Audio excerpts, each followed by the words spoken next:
I'd like to invite any children who are here to come join me.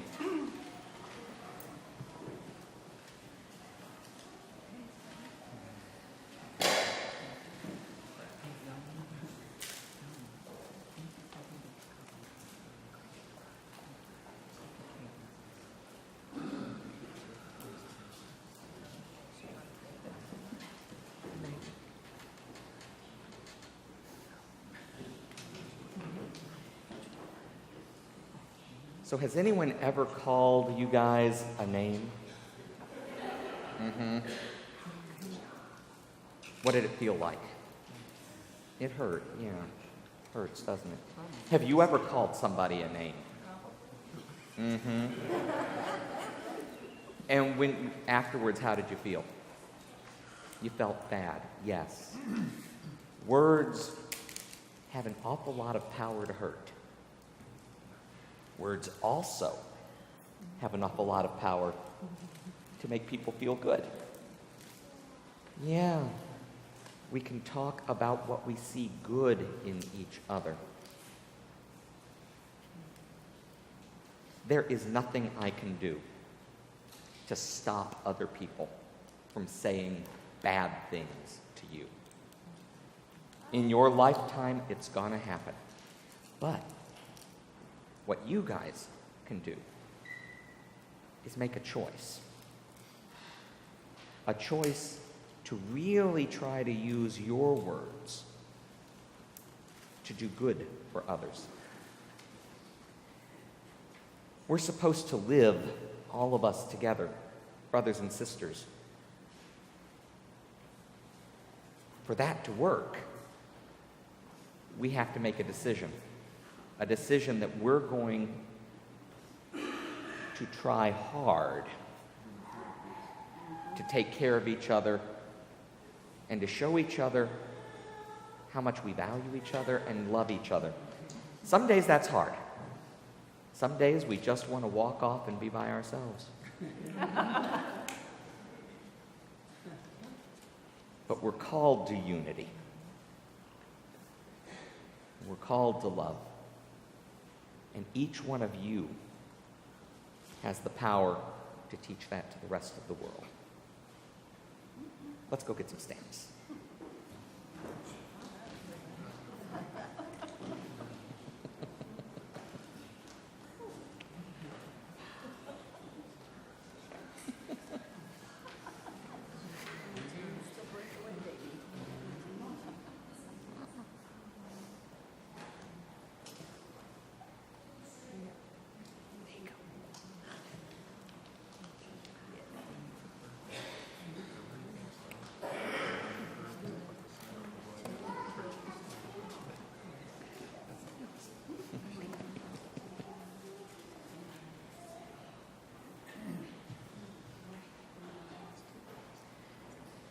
In our gospel lesson this morning,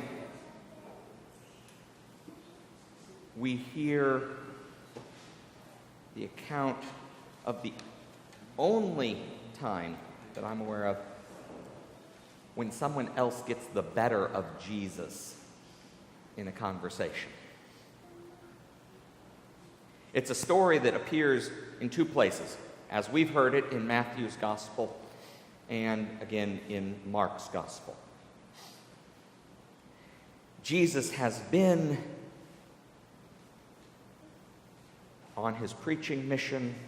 He has been arguing with the Pharisees and the scribes and the other religious authorities, and he is tired,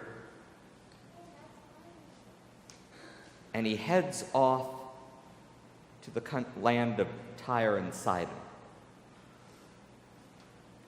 That's pagan country.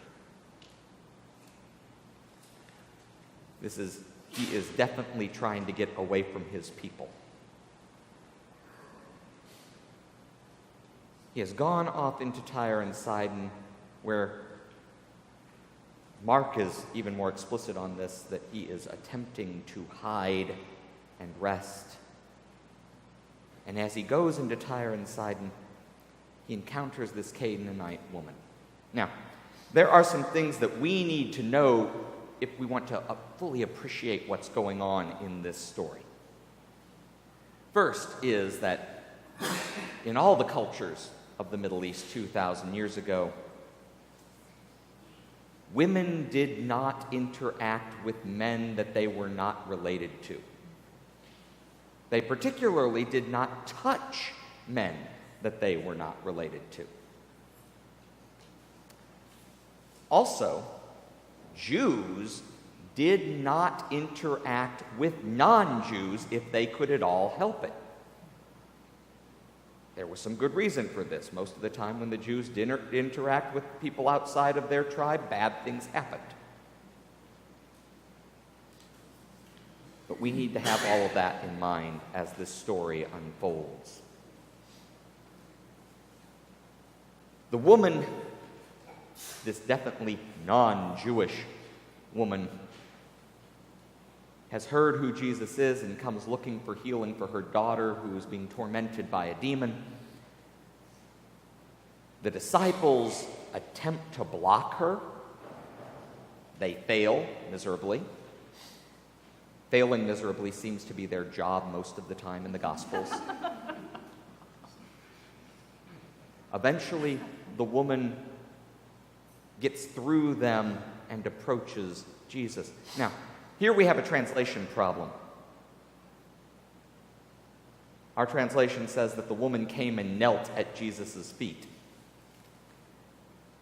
The Greek word that's being translated here actually means to fall down at his feet and wrap her arms around his legs. They actually had a word that meant all of that.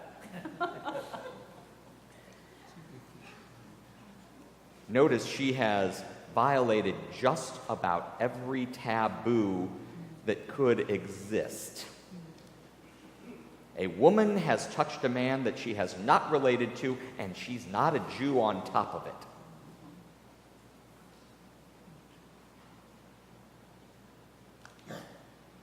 Jesus responds to her with a racial and ethnic slur. He calls her a dog. Now, I've been called a lot worse than a dog in my lifetime. But in the cultures of the Middle East, even today, there is hardly a worse word you could call anyone. Wars have been started for far less than calling somebody a dog.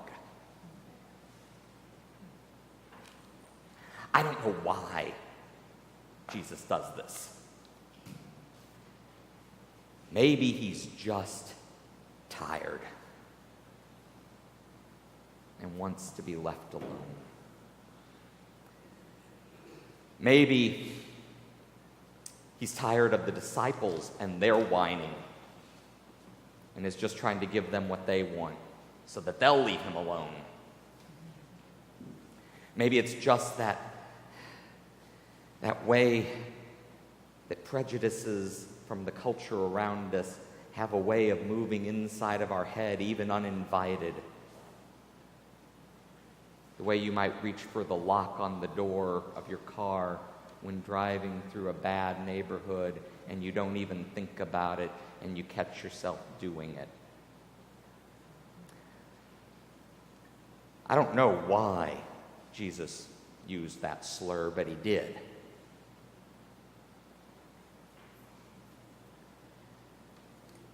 Now, the woman has several options available to her. She could have just turned around and walked away.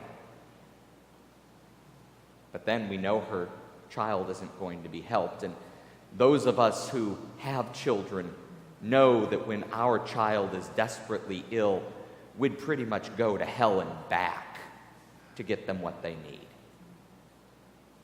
So walking away is not an option, really. She could have hauled off and slapped him. It would have been deserved. Instead, she calls him out on it, but with a little bit of wry humor. gets the better of him. And called into account, Jesus recognizes it and grants her what she wants. Grants her more than what she wants. Not only does he heal her daughter, but he praises her in front of his disciples. Makes her a paragon of faithfulness in the midst of his attempts and the attempts of his disciples to send her away. She has reminded him who he is. See, in Matthew's gospel, up to this point, Jesus has been very firm that his identity is as one who is called to speak good news to the people of Israel and not to anyone else. But from this moment in Matthew's gospel, we will see that vision start to expand. And by the end of the gospel, Jesus will indeed be sending his disciples out not only to the people of Israel, but to all nations.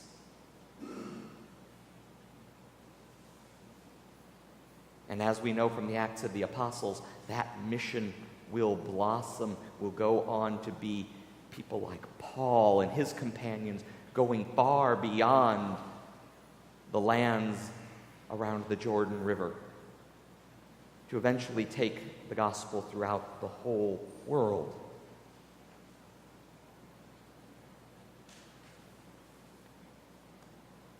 Jesus has to be reminded that he is not only the chosen one for a select few, but for all.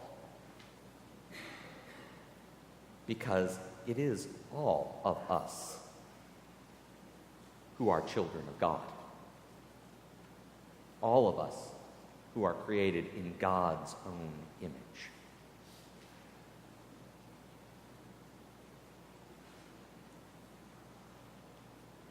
Our psalm today is one that has an awful lot of meaning in my life. If you don't know, the 133rd Psalm is the motto of the University of the South in Sewanee. Behold how good when brothers and sisters dwell together in unity.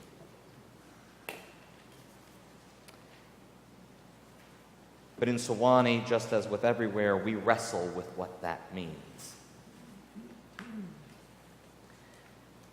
I've said before from this pulpit about how normal prejudice is for human beings, how it even has a genetic component, that it's something that has developed in our evolutionary past.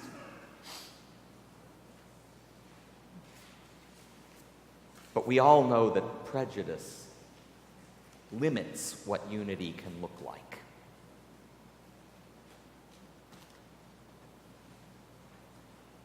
Sure, it's easy, makes unity easier.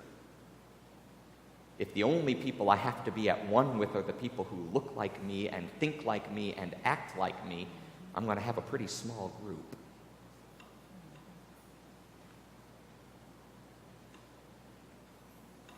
But we're not called to be at one only with a few, but all of us together.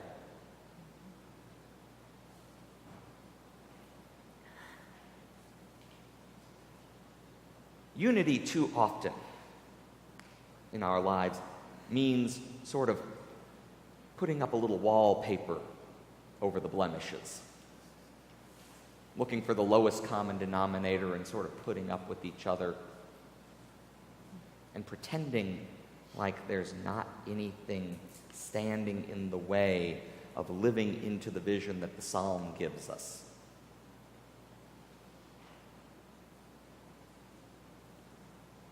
But that doesn't work, as we all know.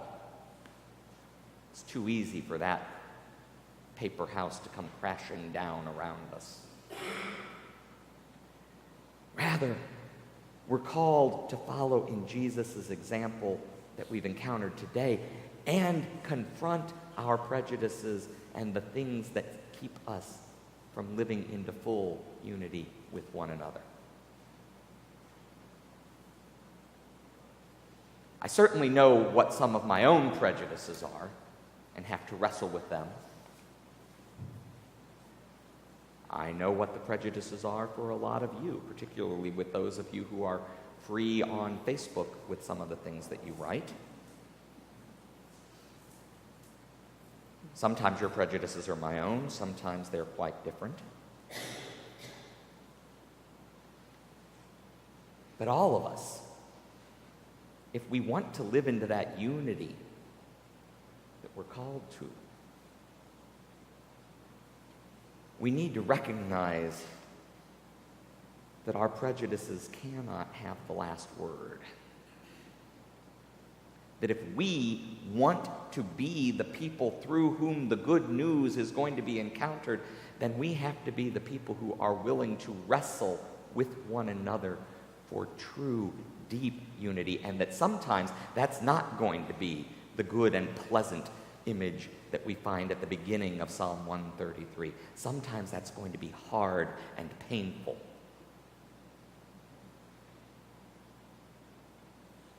But I also know from experience that when we're willing to go into that hard and painful place, when we're willing to be so committed to one another that we're willing to examine every prejudice that we have in ourselves and go beyond that and see the people that exist on the other side as our equals,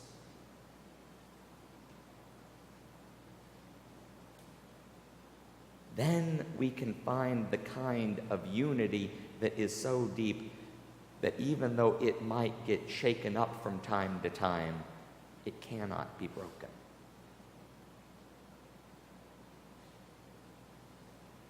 Our baptismal vows have us promising to respect the dignity of every human being. And to do that, we have to constantly be vigilant against the prejudices that take root in our culture around us and inside of our own hearts.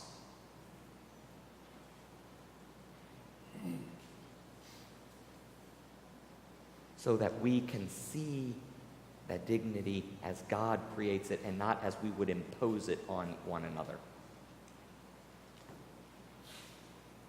The world around us is hungry, desperate for the kind of unity that cannot be shaken, the kind of unity that can only be found when we all commit ourselves to working for the dignity of each and every one of our brothers and sisters.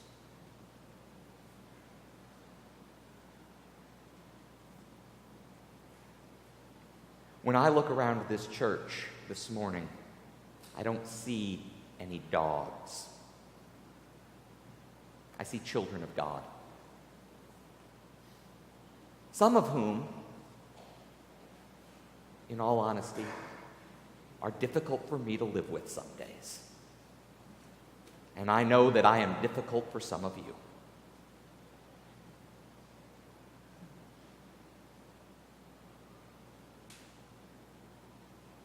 But nonetheless, we are, all of us, children of God. And if we are willing to commit ourselves to that identity, if we are willing to commit ourselves to seeing that identity in one another, if we are willing to commit ourselves to going out of these doors and working for a world in which that identity adheres to each and every person that we meet,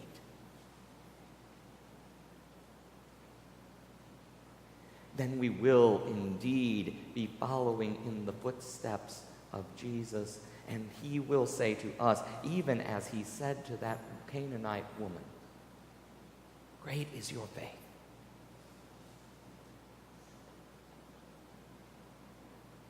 Because through us, the unity envisioned by the psalmist, the unity envisioned by God when each of us was called forth by name out of the nothingness, that unity will come to pass. And it will find its manifestation even in us. And the world around us will start to look more and more like that promised kingdom of God.